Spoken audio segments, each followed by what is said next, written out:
Okay, mga kaagri at mga kaibigan, maayong adlaw sa atong tanan, no? Magandang umaga sa ating lahat. Nandito po kami ngayon sa amin pong taniman ng sitaw, kagaya sa unang video namin na ngayong umaga ay harvest po kami ng sitaw namin. Ito po ang unang harvest, first selection, no, mga kaagri. Mayroon kaming mga ibibigay sa inyo na mga tips, no? Ang amin pong variety ay Star Premium ng Condor. Ganito siya kataas, no? Kahaba, ay ganito kahaba. Tapos mga kaagri, ito pala yon.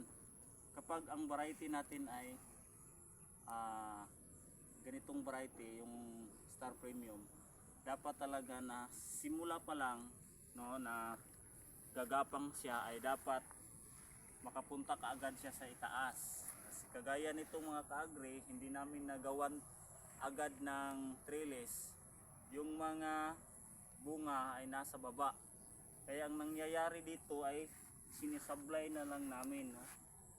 Sinasablay siya para hindi siya masadsad sa lupa, no? Nahihirapan talaga mga kaagri at mga kaibigan yung ating tanim. Kaya tips ko sa inyo, kapag ganito ang variety ninyo na itatanim, dapat agahan natin sa paggawa ng trellis para hindi po tayo mahuli, no, sa atin pong tanim, kasi napaka ano ito, haba, no? Hindi kagaya ng ibang variety na maiksi lang, no? Ito, punta dito. Itap na po.